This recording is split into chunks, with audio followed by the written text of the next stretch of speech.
પિતાના અવસાન પછી જ્યારે અનિલ પોતાના નામે ઘરનું મ્યુટેશન કરાવવા માટે દસ્તાવેજ નોંધણી કચેરીએ પહોંચ્યો તો એક નવા દસ્તાવેજની માંગણી સાંભળીને તે ચિંતિત થઈ ગયો, જેને પ્રોબેટ કહેવામાં આવી રહ્યું હતું. અનિલ વિચારવા લાગ્યો કે તેના પિતાએ વસિયતનામું તો કર્યું હતું અને ઘર પણ તેના નામે જ કર્યું છે, તો પછી આ પ્રોબેટ શું છે અને કેમ માંગવામાં આવી રહ્યું છે?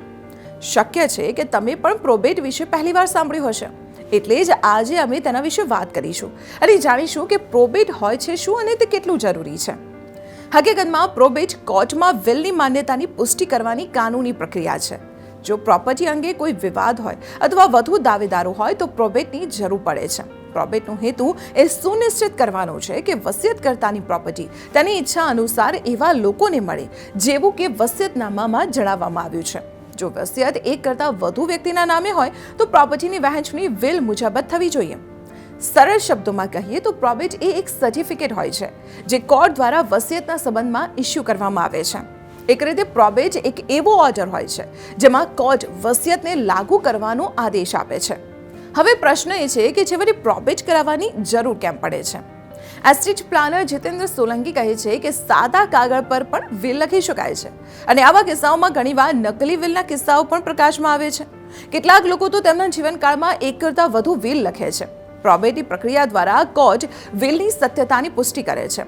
વિલના પ્રોબેટને લગતી જોગવાઈ ભારતીય ઉત્તરાધિકાર અધિનિયમન 1925માં આપવામાં આવી છે અને આ કાયદા અનુસાર વ્યક્તિની માત્ર છેલ્લી વસિયતને જ માન્ય ગણવામાં આવે છે. હવે જાણીએ કે પ્રોબેટની પ્રક્રિયા શું છે. પ્રોબેટ બનાવવા માટે વસિયતકર્તાએ પોતાની જિલ્લા અદાલતમાં અરજી કરવી પડે છે. જે વ્યક્તિના નામે વિલ લખાયેલું છે અથવા વિલનો એક્ઝિક્યુટર તેના માટે અરજી કરી શકે છે.